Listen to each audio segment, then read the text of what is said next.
എനിക്ക് തോന്നിയിട്ടുള്ള ഒരു കാര്യം വെച്ചാൽ ഇപ്പോൾ ഈ സോഷ്യൽ മീഡിയയിലെ പോസ്റ്റുകൾ കഴിഞ്ഞൊരു 6-7 വർഷമായിട്ട് നമ്മൾ കേൾക്കുന്ന സെയിം കാര്യങ്ങൾ.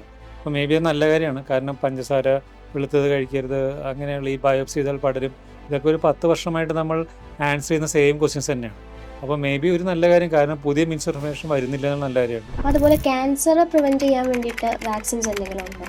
ഇപ്പോൾ ക്യാൻസറിൻ്റെ നമ്മൾ കാരണങ്ങളിലേക്ക് പോകണം. അതായത് ചില ക്യാൻസേഴ്സ് ഉണ്ടാക്കുന്നത് ഇൻഫെക്ഷൻ കൊണ്ടാണ്. ഇപ്പോൾ കോവിഡ് ഒരു ഇൻഫെക്ഷൻ ആയതുകൊണ്ടാണ് നമുക്കതിന് വാക്സിൻ വന്നത്.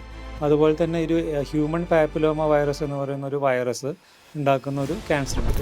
രോഗികളോട് ഇത് പറയുക അല്ലെങ്കിൽ ഫാമിലിയോട് ഇത് പറയുക എന്നുള്ളതാണ് ഏറ്റവും ബുദ്ധിമുട്ടുള്ള കാര്യം ക്യാൻസർ വന്നു കഴിഞ്ഞാൽ. കാരണം എന്തൊക്കെ പറഞ്ഞാലും ക്യാൻസർ വരാൻ ആരും ആഗ്രഹിക്കുന്ന ഒരു അസുഖമേ അല്ല ക്യാൻസർ എന്ന് പറഞ്ഞാൽ.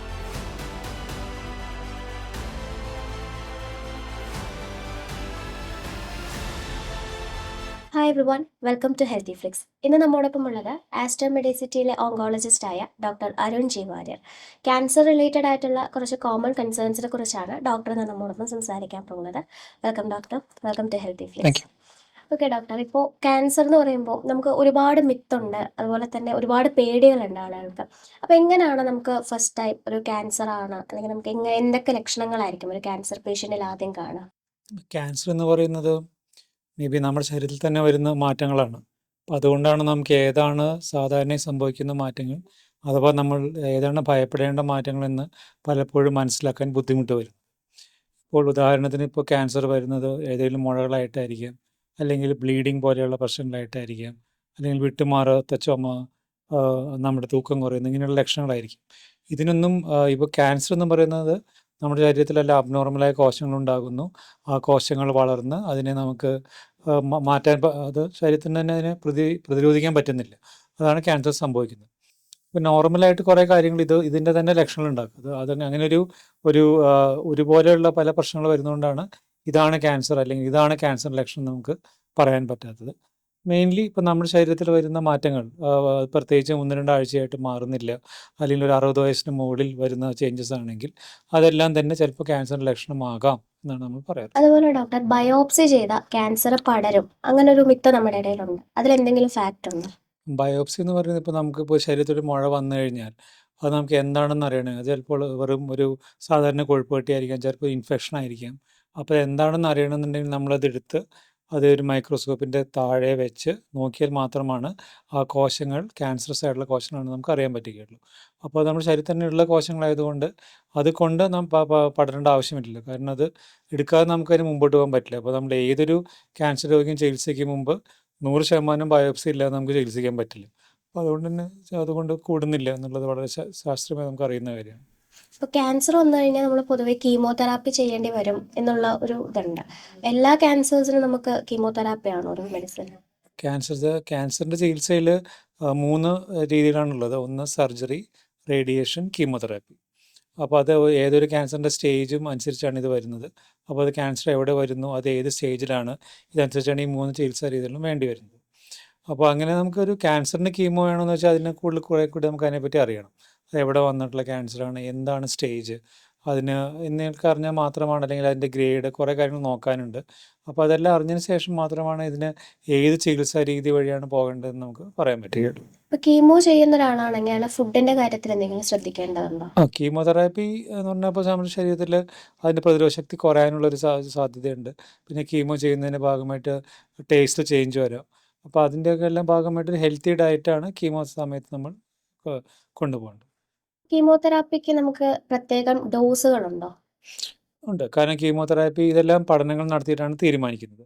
അതായത് ഇപ്പോൾ ഈ ക്യാൻസർ ചികിത്സ എന്ന് പറഞ്ഞാൽ ഇപ്പോൾ ലോകത്ത് എവിടെ പോയാലും നമുക്ക് ക്യാൻസർ ചില നിയമങ്ങളുണ്ട്. അതുണ്ടാക്കിയിരിക്കുന്നത് NCCN, ESMO, പിന്നെ ഇന്ത്യൻ ഗൈഡ് ലൈൻസ് ഉണ്ട്. ഇതെല്ലാം ഈ ക്യാൻസർ എന്ന് പറയുന്ന ഒരു എല്ലാവർക്കും വരാവുന്ന ഒരു അസുഖമാണല്ലോ. അപ്പോൾ അതുകൊണ്ട് തന്നെ ആൾക്കാർ പഠനം നടത്തിയിട്ടുണ്ട്. ഈ ഒരു സ്റ്റേജിൽ വന്നാൽ ഈ ഒരു ചികിത്സയായിരിക്കും നല്ലത് എന്ന് ആ പഠനങ്ങളുടെ ഭാഗമായിട്ട് നമുക്ക് മനസ്സിലാക്കിയിട്ടുണ്ട്. അപ്പോൾ ഇതിനനുസരിച്ചിട്ടാണ് നമ്മൾ ബാക്കിയുള്ള ട്രീറ്റ്മെൻറ്റിനെ പറ്റി പറയുന്നത്. അപ്പോൾ ഈ കീമോതെറാപ്പി ആണെങ്കിലും ഇത് പല ഏജിലും പല സ്റ്റേജിലും പല രീതിയിലുള്ള ക്യാൻസറുകൾക്കും എല്ലാം കീമോ മരുന്നുകൾ നമ്മൾ ക്ലിനിക്കൽ ട്രയൽസ് ചെയ്യാറുണ്ട്. ഈ ക്ലിനിക്കൽ ട്രയൽസ് വഴി ഏതൊരു ഡോസാണ് ഏറ്റവും ഉചിതം ആ അസുഖത്തിന് എന്നുള്ളത് നമുക്ക് കൃത്യമായിട്ട് അറിയാം. അത് ചിലപ്പോൾ ആളുടെ ഹൈറ്റ്, വെയ്റ്റ് ഇതെല്ലാം വെച്ചിട്ടാണ് ഈ ഡോസ് വരുന്നത്. അപ്പോൾ ഈ ഒരു കൃത്യമായ ഡോസായിട്ട് മുമ്പോട്ട് പോകുമ്പോഴാണ് ഏറ്റവും നല്ല റെസ്പോൺസ് പേഷ്യൻസ് കിട്ടാറ്. അപ്പോൾ അതാണ് നമ്മൾ ചെയ്യേണ്ടത്. ഇപ്പോൾ ബ്രസ്റ്റ് ക്യാൻസറിന് നമ്മളൊരു സെൽഫ് അസസ്മെന്റ് എന്ന് പറയുന്നത് ബ്രസ്റ്റിൽ ടച്ച് ചെയ്യുമ്പോൾ ലംസ് ഉണ്ടെങ്കിൽ ക്യാൻസറസ് ആയിരിക്കും എന്ന്. അപ്പോൾ ബ്രസ്റ്റിൽ കാണുന്ന എല്ലാ ലംസും ക്യാൻസറസ് ആയിരിക്കും? അല്ല, കാരണം നോർമലായിട്ടുള്ള ആൾക്കാർക്ക് ഇപ്പോൾ ഈ പീരീഡ്സ് സമയത്ത് ഹോർമോണിൽ ചേഞ്ചസ് കൊണ്ട് ബ്രസ്റ്റ് ചിലപ്പോൾ ചെറിയ തടിപ്പുകൾ വന്നും പോയി ഇരിക്കും. അപ്പോൾ അതിന് നമ്മളൊന്നും ക്യാൻസർ എന്ന് പറയാറില്ല. പക്ഷേ ഇതുപോലെ ആദ്യം പറഞ്ഞ പോലെ ആ ഒരു നമ്മുടെ ശരീരത്തിലെ ഒരു അപകടകാരിയായ കോശങ്ങളെന്ന് പറയും. അപകടകര എന്ന് പറയുന്ന കാരണം ആ കോശങ്ങൾ വളർന്നു തുടങ്ങി കഴിഞ്ഞാൽ അതിന് ആ ഭാഗത്ത് മാത്രമല്ല അത് രക്തം വഴിയും ലിംഫാറ്റിക്സ് വഴി മറ്റു ഭാഗങ്ങളിലേക്ക് പോവുകയും അവിടെയുള്ള നോർമൽ കോശങ്ങളെ നശിപ്പിക്കുകയും ചെയ്യും. അവയാണ് നമ്മൾ അപകടകാരിയായ ക്യാൻസർ കോശങ്ങളെന്ന് പറയുന്നത്. അപ്പോൾ ഈ കോശങ്ങൾ വരുന്നത് വളരെ അപൂർവമാണ്. ഇപ്പോൾ 1000-ൽ ഒരാൾക്കൊക്കെയാണ് ഇങ്ങനെയുള്ളൊരു ക്യാൻസറുള്ള കോശം വരാറുള്ളൂ. പക്ഷേ മേ ബി 20-30% സ്ത്രീകൾക്ക് നോർമലായിട്ടുള്ള തടിപ്പുകൾ ചിലപ്പോൾ ഉണ്ടാകും. അത് പീരീഡ്സിന് ചില സമയങ്ങളിൽ അത് വലുതാവുകയും ചിലപ്പോൾ പെയിൻ ഉണ്ടാവുകയും ചെയ്യുന്നത് ആൾക്കാർ പറയാറുണ്ട്. അപ്പോൾ അതിനൊന്നും തന്നെ നമ്മൾ ബയോപ്സി പോലും നമ്മൾ ചെയ്യാറില്ല. കാരണം ആ ഒരു ഹിസ്റ്ററിയുള്ള ആൾക്കാരാണെങ്കിൽ അത് അവർ നോക്കിക്കൊണ്ടിരുന്നാൽ മാത്രം മതി. പക്ഷേ അതല്ലാതെ പുതിയൊരു പ്രശ്നം വരുമ്പോഴാണ് നമ്മൾ ക്യാൻസറിനെ പറ്റി ബാക്കി ടെസ്റ്റുകളിലേക്ക് പോകേണ്ടത്. അതുപോലെ ഡോക്ടർ, ക്യാൻസർ ആക്ച്വലി ക്യൂറബിൾ ആണോ? നമുക്ക് കംപ്ലീറ്റ്ലി ക്യൂറബിൾ ആണോ? ക്യാൻസർ നമ്മുടെ ശരീരത്തിൽ തന്നെ വരുന്ന മാറ്റങ്ങളാണല്ലോ. അപ്പോൾ നമുക്ക് അതുകൊണ്ട് ഈ ഒരു മുഴയെ അല്ലെങ്കിൽ എന്താണ് ഒരു ചേഞ്ച് വന്നിട്ടുള്ളത് വെച്ചാൽ അതിനെ നമുക്ക് പൂർണ്ണമായും എടുത്ത് കളയാൻ പറ്റുകയാണെങ്കിൽ അത് നമ്മൾ ക്യൂറബിൾ എന്ന് പറയും. ചില കേസുകളിൽ സർജറിയാണ് വരുന്നത്, ചില കേസുകളിൽ റേഡിയേഷൻ ആയിരിക്കാം വരുന്നത്, കീമോ ചിലപ്പോൾ കൂടെ വേണ്ടി വന്നേക്കാം. അങ്ങനെ ഈ പല ചികിത്സാ രീതിയും വഴി നമുക്ക് ഈ അബ്നോർമലായിട്ടുള്ള ഒരു കോശങ്ങൾ നമ്മുടെ ബോഡിയിൽ ഇല്ലാതെയാക്കുകയാണെങ്കിൽ നമ്മളതിനെ ക്യൂറബിൾ എന്ന് പറയും. പക്ഷേ ഒരു തവണ അങ്ങനെ പൂർണ്ണമായും ക്യൂർ ചെയ്ത് കഴിഞ്ഞാലും ചില ആൾക്കാർക്ക് തിരിച്ചു വരാറുണ്ട്. അതുകൊണ്ടാണ് നമുക്ക് എല്ലാം 100% എന്നുള്ളത് നമുക്ക് പറയാൻ പറ്റാത്തത്. അത് ആർക്ക് വരും എന്നുള്ളത് നമുക്ക് കൃത്യമായിട്ട് പ്രിഡിക്റ്റ് ചെയ്തുവരെ ശാസ്ത്രത്തിന് പറ്റിയിട്ടില്ല. ഇപ്പോൾ വരാതിരിക്കാനാണ് നമ്മൾ അവർക്ക് പലപ്പോഴും സർജറിക്ക് കൂടെ തന്നെ കീമോയും റേഡിയേഷനും എല്ലാം കൊടുക്കുന്നത്. ചില കേസുകളിൽ മരുന്നുകൾ കൊടുക്കാറുണ്ട്. ഇതെല്ലാം ചെയ്താലും ചില മൈക്രോസ്കോപ്പ് ആയിട്ടുള്ള കോശങ്ങൾ ചിലപ്പോൾ ശരീരത്തിൽ കടന്ന് വളർന്ന് അത് വീണ്ടും തിരിച്ചു വരാം. അതുകൊണ്ടാണ് പല ക്യാൻസറുകളും തിരിച്ചു വരുന്നത്. എഗെയിൻ ഒരു സ്റ്റേജ് വഴി നോക്കുകയാണെങ്കിൽ സ്റ്റേജ് 1 ക്യാൻസർ ആണെങ്കിൽ ഒരു 90% പേർക്കും അത് പൂർണ്ണമായും മാറിപ്പോകും. സ്റ്റേജ് 2 ആകുമ്പോൾ 70%, സ്റ്റേജ് 3 ആകുമ്പോൾ മേ ബി ഒരു 50% ഒക്കെ ആയിട്ട് കുറയും. ഇപ്പോൾ സ്റ്റേജ് 4 വരെ പലപ്പോഴും നമുക്ക് പൂർണ്ണമായും ഭേദമാക്കാൻ തന്നെ സാധിക്കാറില്ല. പക്ഷേ ആൾക്കാരുടെ ബുദ്ധിമുട്ടുകൾ കുറച്ച് അവരെ കുറേ വർഷങ്ങളോളം മുമ്പോട്ട് കൊണ്ടുപോകാൻ പലപ്പോഴും സ്റ്റേജ് 4 സാധിക്കാറുണ്ട്. അങ്ങനെ ഓരോ സ്റ്റേജും അസുഖത്തിൻ്റെ രീതി അനുസരിച്ച് നമ്മൾ ക്യാൻസർ ചികിത്സ കൊണ്ട് എന്താണ് നമുക്ക് ഒരു രോഗിക്ക് ഒരു ഗുണമുണ്ടാവുക എന്നുള്ളത് നമുക്ക് വ്യത്യസ്തമാണ്. ഇപ്പോൾ വീണ്ടും ഇതുപോലെ ക്യാൻസർ വരികയാണെങ്കിൽ നമ്മൾ ഫസ്റ്റ് ചെയ്ത ഇതേ ട്രീറ്റ്മെന്റ് തന്നെ ആയിരിക്കും കൊടുക്കുന്നത്? ആയിരിക്കണമെന്നില്ല. കാരണം അത് അഗെയിൻ ആ ഒരു രോഗിയുടെ ആ ഒരു സ്റ്റേജ് എന്താണ്, അത് എവിടെയെങ്കിലും സ്പ്രെഡ് ആയിട്ടുണ്ടോ. ഇപ്പോൾ ചിലർക്ക് ഫസ്റ്റ് സ്റ്റേജാണ്, പൂർണ്ണമായി ചികിത്സ ചിലപ്പോൾ തിരിച്ച് വീണ്ടും അതുപോലെ തന്നെ ഒരു ചെറിയ തടിപ്പായിട്ട് വരാം. അത് നമുക്ക് പറയാൻ പറ്റില്ല. അതുകൊണ്ടാണ് അത് അഗെയിൻ നമുക്ക് വീണ്ടും ടെസ്റ്റ് ചെയ്ത് ആ ഒരു കൃത്യമായ സ്റ്റേജെല്ലാം നിർണ്ണയിച്ച ശേഷം മാത്രമാണ് പറയാൻ പറ്റുകയുള്ളൂ. ഇപ്പോൾ ക്യാൻസർ ഉള്ളവർക്ക് മുടി കൊഴിയാറുണ്ട് എന്ന് പറയാറുണ്ട്. ക്യാൻസർ ചികിത്സയുടെ ഭാഗമായിട്ട് മുടി പോകാറുണ്ട്. അത് എല്ലാവർക്കും അങ്ങനെ ഉണ്ടാകും? ഇല്ല, കാരണം കീമോതെറാപ്പി ആണെങ്കിലും പല മരുന്നുകൾക്കും ഇപ്പോൾ മുടി പോകാത്ത രീതിയിലുള്ള മരുന്നുകൾ നമുക്ക് വരുന്നുണ്ട്. അപ്പോൾ അതുകൊണ്ട് തന്നെ എല്ലാവർക്കും മുടി പോകണമെന്നില്ല. എഗെയിൻ ആ ഒരു സ്റ്റേജിന് ഏത് മരുന്നാണ് ആവശ്യം എന്നുള്ള പോലെ ഇരിക്കും. അപ്പം അങ്ങനെ മുടി പോവുകയാണെങ്കിൽ അവർക്ക് വീണ്ടും മുടി വരും. കാരണം ഇപ്പോൾ നമുക്ക് സ്കാൽപ്പ് കൂളിംഗ് എന്നുള്ള ചില കാര്യങ്ങളൊക്കെ ചെയ്യാറുണ്ട്. അപ്പോൾ ഈ സ്കാൽപ്പ് കൂളിംഗ് ചെയ്യുമ്പോൾ അതൊരു തൊപ്പിയാണ്. അത് വെച്ചിട്ട് നമ്മുടെ മുടിയിലേക്കുള്ള ബ്ലഡ് സർക്കുലേഷൻ കുറയ്ക്കും. അങ്ങനെ വരുമ്പോൾ കീമോയിലെ ഡാമേജ് കുറയും. ഇത് ട്രീറ്റ്മെന്റിന്റെ ഭാഗമായിട്ട് ട്രീറ്റ്മെൻറ്റ് ചെയ്യുന്ന സമയത്താണ് ഈ കൂളിങ്ങും ചെയ്യുന്നത്. അപ്പോൾ കീമോ ചെയ്യുന്ന സമയത്ത് തന്നെ കൂളിംഗ് ചെയ്ത് കഴിഞ്ഞാൽ അപ്പോൾ ആ കീമോ അങ്ങനെ മുടിയിലേക്ക് അധികം എത്തുകയില്ല. അപ്പോൾ അങ്ങനെ വരുമ്പോൾ മുടി പോകുന്നത് കുറയും. അപ്പോൾ ഡാമേജ് കുറയുന്നതുകൊണ്ട് തന്നെ അവർക്ക് ചിലപ്പോൾ മുടി വേഗം വരാനുള്ള ചാൻസും കൂടുതലാണ്. അങ്ങനെയുള്ള രീതികളൊക്കെ കൊടുക്കുമ്പോൾ ഈ ഹെയർ ലോസിൻ്റെ ഒരു തീവ്രത നമുക്ക് കുറയ്ക്കാൻ സാധിക്കും. അതുപോലെ ഡോക്ടർ, ഈ ഇടയ്ക്ക് സോഷ്യൽ മീഡിയയിൽ കണ്ടൊരു പോസ്റ്റാണ്, ഈ ക്യാൻസർ രോഗികൾക്ക് പഞ്ചസാര കൊടുത്തു കഴിഞ്ഞാൽ ഈ ക്യാൻസർ കോശങ്ങൾ എല്ലായിടത്തേക്കും പെട്ടെന്ന് സ്പ്രെഡ് ആവും എന്ന് പറഞ്ഞിട്ട് ഞാൻ വായിച്ചൊരു സാധനം. അതിലെന്തെങ്കിലും ഫാക്റ്റ് ഉണ്ടോ? ഉണ്ടാവില്ല. കാരണം പഞ്ചസാര എന്ന് പറഞ്ഞാൽ ഗ്ലൂക്കോസാണ്. അപ്പോൾ നമ്മുടെ ശരീരത്തിലെ ആവശ്യം ഗ്ലൂക്കോസാണ്. നമ്മൾ ഭക്ഷണം കഴിച്ചു കഴിഞ്ഞാൽ നാച്ചുറലി അതിൻ്റെ കുറച്ച് ഭാഗം ക്യാൻസറിലേക്കും പോകും. അപ്പോൾ അത് നമ്മൾ പഞ്ചസാരയിൽ ഏത് ഗ്ലൂക്കോസ് ആണെങ്കിലും സെയിം തന്നെയാണ്. അപ്പോൾ ഇതുപോലെയുള്ള സോഷ്യൽ മീഡിയയിലെ പ്രോബ്ലം വെച്ചാൽ അതിനൊരു സയൻറ്റിഫിക് ആയിട്ടൊന്നും ഉണ്ടാവണില്ല. ഇനിയിപ്പോൾ നിങ്ങളത് വായിച്ച പോലെ തന്നെ അത് ഇതിപ്പോൾ വെള്ളം വെച്ചാൽ അരി കഴിച്ചാൽ കൂടും, പഞ്ചസാര കഴിച്ചാൽ കൂടും. അപ്പോൾ നമുക്കൊരു കോമൺ സെൻസ് വെച്ച് ആലോചിച്ചാൽ അറിയാം. അങ്ങനെയുള്ള അതിലൊന്നും വലിയ സയൻറ്റിഫിക് മീനിങ് വരേണ്ട കാര്യമില്ല. അതെല്ലാം നമ്മൾ ഫോർ സം റീസൺ അതിങ്ങനെ പ്രചരിച്ചുകൊണ്ടിരിക്കുന്നു മാത്രമേ. അതിനൊരു സയൻറ്റിഫിക് ആയിട്ടുള്ള ബേസിസ് ഒന്നും എവിടെയും പറയുന്നില്ല. എനിക്ക് തോന്നിയിട്ടുള്ള കാര്യം വെച്ചാൽ ഇപ്പോൾ ഈ സോഷ്യൽ മീഡിയയിലെ പോസ്റ്റുകൾ കഴിഞ്ഞൊരു 6-7 വർഷമായിട്ട് നമ്മൾ കേൾക്കുന്ന സെയിം കാര്യങ്ങളാണ്. അപ്പോൾ മേ ബി അത് നല്ല കാര്യമാണ്. കാരണം പഞ്ചസാര വെളുത്തത് കഴിക്കരുത്, അങ്ങനെയുള്ള ഈ ബയോപ്സി ചെയ്താൽ പടരും, ഇതൊക്കെ ഒരു 10 വർഷമായിട്ട് നമ്മൾ ആൻസർ ചെയ്യുന്ന സെയിം ക്വസ്റ്റ്യൻസ് തന്നെയാണ്. അപ്പോൾ മേ ബി ഒരു നല്ല കാര്യം, കാരണം പുതിയ മിസ്ഇൻഫർമേഷൻ വരുന്നില്ല എന്നുള്ള നല്ല കാര്യമാണ് അല്ലേ. കാരണം കുറേ വർഷമായിട്ട് ഇതേ കാര്യങ്ങൾ തന്നെ റിപ്പീറ്റഡ്ലി ആണ്. ഇപ്പോൾ നമ്മൾ ടോക്കിന് പോയാൽ അല്ലെങ്കിൽ എന്തെങ്കിലും അവയർനെസ്സിന് പോയാൽ എല്ലാം ഇത് തന്നെയാണ് ആൾക്കാർ ചോദിക്കാറ്. അപ്പോൾ അതിൻ്റെ അർത്ഥം ഒന്ന്, ആൾക്കാർ അതിൻ്റെ എന്താണെന്നുള്ള ഇത്ര വർഷമായിട്ട് അത് അറിയാൻ ശ്രമിക്കുന്നില്ല. പിന്നെ രണ്ടാമത്തെ കാര്യം, പുതിയതായിട്ടുള്ള മിസ്ഇൻഫർമേഷൻ വരുന്നില്ല. അപ്പോൾ ഐ തിങ്ക് അതിൻ്റെ സക്സസ് ആയിട്ട് എനിക്ക് തോന്നുന്നുണ്ട്. കാരണം ഇതേ കാര്യങ്ങൾ തന്നെ വീണ്ടും വീണ്ടും വന്നുകൊണ്ടിരിക്കുകയാണല്ലോ. ഇപ്പോൾ മറ്റേ എന്താണ് മുള്ളാത്തയുടെ കാര്യം ആരും ചോദിക്കാറില്ല. ഐ തിങ്ക് അത് കുറച്ച് ഔട്ട് ഓഫ് ഫാഷൻ ആണല്ലോ കാര്യമാണ്. ഇതൊക്കെയാണ് സ്ഥിരമായിട്ട് കേൾക്കുന്ന കാര്യങ്ങൾ. പഞ്ചസാര ഇതൊക്കെ തന്നെ may be no new misinformation ഒരു നല്ല ന്യൂസായിട്ട് ഞാൻ എടുക്കുന്നു. Okay doctor. ഇപ്പോൾ സ്കിൻ ക്യാൻസർ വരുന്നത് ഈ വെയിൽ കൊള്ളുന്നത് കൊണ്ടാണ് എന്ന് പറഞ്ഞിട്ട് ഒരു ഇതുണ്ട്. അത് ഇന്ത്യയിൽ കുറച്ച് കൂടുതലാണ്, കാരണം നമുക്ക് ഇവിടെ വെയിലും കാര്യങ്ങളും കൂടുതലായിട്ടുണ്ട്. അതിലെന്തെങ്കിലും ഫാക്ടർ ഉണ്ടല്ലോ, കാരണം സ്കിൻ ക്യാൻസർ വരുമ്പോൾ നമ്മുടെ മെലനിൻ്റെ ഡാമേജ് കൊണ്ട് മെലനോമ പറഞ്ഞുള്ള അസുഖങ്ങൾ വരാറുണ്ട്. അത് ഇന്ത്യക്കാൾക്കാളും കൂടുതൽ വൈറ്റ്സിനാണ്, കാരണം അവർക്ക് സ്കിന്നിനെ പ്രൊട്ടക്ട് ചെയ്യുന്ന മെലനിൻ പിഗ്മെൻറ്റ് കുറവാണ്. അപ്പോൾ ഈ ഓസ്ട്രേലിയയിലുള്ള വെള്ളക്കാർ, കാരണം അവർ ഓസ്ട്രേലിയയിൽ വന്ന യൂറോപ്പിൽ നിന്നാണ്, പക്ഷേ അവരുടെ ശരീരം വെളുത്തിരിക്കും. അപ്പോൾ അതുകൊണ്ട് തന്നെ അങ്ങനെയുള്ള സ്ഥലങ്ങൾ, അതുപോലെ സൺ ടാൻ ചെയ്യുന്ന വൈറ്റ്സിന്, കാരണം അവർക്കെല്ലാം ഇതുപോലെയുള്ള ക്യാൻസേഴ്സ് കൂടുതലാണ്. ഇന്ത്യയിൽ അങ്ങനെ ക്രമാതീതമായിട്ട് കൂടിയിട്ടില്ല, കാരണം നമുക്ക് പ്രൊട്ടക്ട് ചെയ്യുന്ന മെലനിൻ പിഗ്മെൻറ്റ് ഉള്ളതുകൊണ്ട് തന്നെ ഇന്ത്യയിൽ ഇപ്പോഴും മെലനോമ അല്ലെങ്കിൽ സ്കിൻ ക്യാൻസറിൻ്റെ അളവ് കുറവായിട്ടാണ് ഇരിക്കുന്നത്. ഈ മേക്കപ്പ് പ്രോഡക്ട്സ് ഏതെങ്കിലും തരത്തിൽ സ്കിൻ ക്യാൻസർ വരാൻ കെമിക്കൽസ് ആണ് അതെല്ലാം. അപ്പോൾ അത് സേഫ് ആണോ അല്ലയോ നമ്മുടെ റെസ്പോൺസിബിലിറ്റിയാണ് നോക്കേണ്ടത്. അപ്പോൾ ഇതിനെല്ലാം ടെസ്റ്റ് ചെയ്ത് പ്രോപ്പറായിട്ടുള്ള കെമിക്കൽസ് ആണെങ്കിൽ അതുകൊണ്ട് നമുക്ക് റിസ്ക് ഇല്ല തന്നെ വേണം പറയാനായിട്ട്. അത് അത് ഈവൻ മൊബൈൽ ഫോൺ ആണെങ്കിൽ തന്നെ അതിലെല്ലാം ഒരു റേഡിയേഷൻ ഇതുണ്ടാവും. അപ്പോൾ അതെല്ലാം വളരെ എവിഡൻ്റ് ആയിട്ട് ഇപ്പോൾ പഠനങ്ങൾ നടത്തിയിട്ടാണ് കണ്ടുപിടിച്ചിരിക്കുന്നത്. അപ്പോൾ സേഫ് ആയിട്ടുള്ള കാര്യങ്ങൾ യൂസ് ചെയ്ത് കഴിഞ്ഞാൽ ചാൻസസ് ഇല്ല. ഈ ഹെയർ ഡേയുടെയും സെയിം തന്നെയാണ്. അതെല്ലാം കെമിക്കലി ക്യാൻസർ ഉണ്ടാക്കുന്ന കെമിക്കൽസ്, ക്യാൻസർ എന്ന് പറയുമ്പോൾ DNA ഡാമേജ് ചെയ്യണം. ഈ DNA ഡാമേജ് ഉണ്ടാക്കുന്ന കെമിക്കൽസ് ആണോ അല്ലയോ എന്ന് ഉറപ്പ് വരുത്തേണ്ടത് ആസ് എ കൺസ്യൂമർ എനിക്ക് തോന്നുന്നു നമ്മുടെ റെസ്പോൺസിബിലിറ്റി.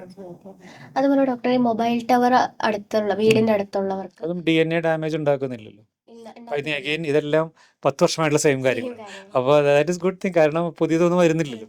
അപ്പോൾ ഐ തിങ്ക് ഇതെല്ലാം നമ്മൾ പറയുന്നുണ്ട്. അപ്പോൾ ഐ തിങ്ക് ഈ ഈ അതിനോട് നമ്മൾ പ്രതികരിക്കുന്ന കാര്യങ്ങൾ ആൾക്കാർ മേ ബി കേൾക്കുന്നില്ല എന്നുണ്ട്. ഇപ്പോൾ നിങ്ങൾ പറഞ്ഞ പോലെ ഞാനിപ്പോൾ നാളെ പറയുകയാണ് പഞ്ചസാര കൊണ്ട് ക്യാൻസർ വരില്ല പറഞ്ഞാൽ അതിന് വാല്യൂ ഇല്ലല്ലോ. സെയിം തന്നെയാണ് മൊബൈൽ ഫോണിൻ്റെയും ഹെയർ ഡേയുടെയും പഞ്ചസാരയുടെയും ചോറിൻ്റെ ഒക്കെ കാര്യം പറയുന്നത്. അപ്പോൾ ഈ നെഗറ്റീവ് ന്യൂസിനുള്ള മേ ബി നെഗറ്റീവ് ഇതിലിപ്പോൾ വരില്ല എന്ന് പറയുന്നത് പോസിറ്റീവാണ്, ക്യാൻസർ വരുന്നില്ലാണ്. അപ്പോൾ അതിനുള്ള റീച്ച് വരുന്നില്ല അല്ല, അതാണ് സംഭവിക്കുന്നത്. അപ്പോൾ I think may be new ഒന്നും വരാത്തത് it's A good thing. Okay doctor, ഈ ജെൻസിൽ കൂടുതലായിട്ടും ക്യാൻസർ ഉണ്ടാവാൻ കാരണം എന്താണ്? അപ്പൊ അത് ഈ സിഗരറ്റ് ആൽക്കഹോൾ കാരണം കൊണ്ട് തന്നെ, അപ്പൊ അത് ഏതൊക്കെ തരത്തിൽ അവരുടെ ലൈക്ക് ഈ തൊണ്ട അങ്ങനെയുള്ള എല്ലാ ഭാഗത്തും അത് കാര്യങ്ങളൊക്കെ DNA ഡാമേജ് ആണല്ലോ ഉണ്ടാകുന്നത്. അപ്പോൾ ഇതെല്ലാം കെമിക്കൽസ് ആണ്. ഇപ്പോൾ ഒരു സിഗരറ്റ് സ്മോക്ക് എന്ന് പറഞ്ഞാൽ അതിൽ ക്യാൻസർ ഉണ്ടാക്കാവുന്ന വളരെയധികം കെമിക്കൽസ് ഉണ്ട്. അപ്പോൾ ബോഡി ഒരുവിധം തന്നെ പിടിച്ചു നിർത്തും. ആൽക്കഹോൾ ആണെങ്കിൽ ഒരു കെമിക്കലാണ്. അപ്പോൾ അതും ബോഡിയിലെ കോശങ്ങളെ ഡാമേജ് ചെയ്യും. അപ്പോൾ ഇതെല്ലാം ശരീരത്തിന് ഒരളവ് വരെ അതിനെ പിടിച്ചു നിർത്താൻ പറ്റും. അത് കഴിയുമ്പോൾ പറ്റാതെ ആകുമ്പോൾ ക്യാൻസർ ഉണ്ടാകും. അപ്പോൾ സ്മോക്കിംഗ് എന്ന് പറയുമ്പോൾ ഡയറക്റ്റ്ലി ആ കെമിക്കൽസ് ഏതൊക്കെ ഭാഗത്ത് കോണ്ടാക്റ്റ് വരുന്നു, വായ, ശ്വാസനാളം, ഈവൻ യൂറിനറി ബ്ലാഡർ, അങ്ങനെ ഏതൊക്കെ ഭാഗത്ത് കോണ്ടാക്റ്റ് വരുന്നു അവിടെയെല്ലാം ഡാമേജ് ഉണ്ടാക്കും. സെയിം ആൽക്കഹോളിനും സംഭവിക്കും. ഡോക്ടർ നേരത്തെ മെൻഷൻ ചെയ്തിരുന്നു സ്റ്റേജ് 1, സ്റ്റേജ് 2, സ്റ്റേജ് 3 അങ്ങനെ ക്യാൻസറിന്റെ സ്റ്റേജസിനെ കുറിച്ച്. അപ്പം എങ്ങനെയാണ് നമ്മളങ്ങനെ ഡയഗ്നോസ് ചെയ്യുക? ഈ സ്റ്റേജ് 1 ക്യാൻസർ എന്ന് പറയുമ്പോൾ എന്തൊക്കെയായിരിക്കും ആള് കാണിക്കുന്ന സിംറ്റംസ്? അല്ല, അത് സ്റ്റേജ് എന്ന് പറയുന്നത് അതിൻ്റെ വ്യാപ്തി എത്രയെന്ന് മാത്രമേ ഉള്ളൂ അതിൽ. അത് സിംറ്റംസ് എന്ന് പറയുന്നത് ഏതൊരു അവയവത്തെ ബാധിക്കുന്നു അതുപോലെ ഇരിക്കും. ഇപ്പോൾ ശ്വാസകോശത്തിലാണെങ്കിൽ ചുമ വരാം, മറ്റേ അന്നനാളത്തിലാണെങ്കിൽ ഭക്ഷണം ഇറക്കാൻ ബുദ്ധിമുട്ട് വരാം, കുടലിലാണെങ്കിൽ ബ്ലീഡിങ് വരാം. അപ്പോൾ ഏതൊരു അവയവത്തെ ബാധിക്കുന്നു അതിനനുസരിച്ച് സിംറ്റംസ് ഉണ്ട്. അതുകൊണ്ടാണ് നമുക്ക് സിംറ്റംസ് അനുസരിച്ചാണ് നമ്മൾ പേരിടുന്നത്. ആ ഒരു അവയവത്തിനെ ബാധിക്കുന്നു അത്രയേ ഉള്ളൂ. സ്റ്റേജ് എന്ന് പറയുന്നത് എത്രത്തോളം വ്യാപിച്ചു എന്നുള്ളതാണ്. ഇപ്പോൾ വായിൽ വരുന്നൊരു ക്യാൻസർ ആണെങ്കിൽ കഴുത്തിലേക്ക് ആണെങ്കിൽ വായിൽ മാത്രമാണെങ്കിൽ ഫസ്റ്റ് സ്റ്റേജ്, കയ്യിലേക്കൊക്കെ അല്ലെങ്കിൽ കഴുത്തിലേക്ക് വന്ന സെക്കൻഡ് ഓർ തേർഡ് സ്റ്റേജ്, അങ്ങനെ അതിനനുസരിച്ചാണ് നമ്മളതിന് സ്റ്റേജ് പറയുന്നത്. അപ്പോൾ സ്റ്റേജിങ് അറിയണമെന്നുണ്ടെങ്കിൽ നമ്മൾ ബയോപ്സി ചെയ്ത് സ്ഥിരീകരിച്ച ശേഷം സ്കാൻ ചെയ്യണം. CT സ്കാനോ പെറ്റ് സ്കാനോ ചെയ്ത് കഴിഞ്ഞാൽ കൃത്യമായി അതിൻ്റെ എത്രത്തോളം വ്യാപിച്ചിട്ടുണ്ട് സ്റ്റേജ് നമുക്ക് പറയാൻ പറ്റും. അതുപോലെ ഡോക്ടർ, ബ്രെയിൻ ട്യൂമർ, എല്ലാ ബ്രെയിൻ ട്യൂമറും ക്യാൻസർ ആണോ? ട്യൂമർ എന്ന് പറയുന്നത് അബ്നോർമൽ കോശങ്ങളാണ്. അപ്പോൾ അതുകൊണ്ട് തന്നെ ട്യൂമറും ക്യാൻസറും എനിക്ക് വേണം ഒന്ന് തന്നെയാണ് ഉദ്ദേശിക്കുന്നത് സയൻറ്റിഫിക്കലി. പക്ഷേ ബ്രെയിനിൽ അല്ലാത്ത തടിപ്പുകൾ വരാം. ഇപ്പോൾ വളരെ ചെറിയ തടിപ്പുകളായി കഴിഞ്ഞാൽ ചിലപ്പോൾ ഗ്രേഡ് 1 എന്നൊക്കെ പറഞ്ഞാൽ ചിലപ്പോൾ നമ്മളൊന്നും ചെയ്യില്ല, ഓപ്പറേറ്റ് ചെയ്ത് എടുത്ത് കളയും. ഇപ്പോൾ ചിലർക്ക് മെനിഞ്ചിയോമ എന്ന് പറഞ്ഞ ചില അസുഖങ്ങളുണ്ടാവും. അത് ചിലപ്പോൾ നമ്മൾ വെറുതെ വെച്ചുകൊണ്ടിരിക്കുകയുള്ളൂ, കാരണം അത് വെറുതെ ബ്രെയിനിൽ പോയി സർജറി ചെയ്യേണ്ടത് ജീവിതകാലം മുഴുവൻ നമ്മുടെ കൂടെ ഇരിക്കും, അത്രേ ഉള്ളൂ. അപ്പോൾ അങ്ങനത്തെ കാര്യങ്ങളുണ്ട്. അത് നമ്മൾ കൃത്യമായി സ്കാൻ ചെയ്ത് നോക്കിക്കൊണ്ടിരുന്നു കഴിഞ്ഞാൽ എടുക്കേണ്ട കാര്യമില്ല. അപ്പോൾ ഒരു MRI ചെയ്ത് കഴിഞ്ഞാൽ അറിയാൻ പറ്റും ഇത് അപകടകാരിയായ മുഴയാണോ അല്ലയോ എന്നുള്ളത്. അല്ലാത്ത മുഴ ഇപ്പോൾ ബ്രെയിനിലാണെങ്കിലും ഒക്കെ നമ്മൾ ജസ്റ്റ് അതിനെ നോക്കിക്കൊണ്ടിരുന്നാൽ മാത്രം മതി. വലുതാവുന്നുണ്ടെങ്കിൽ മാത്രം ഇടപെട്ടാൽ മതി.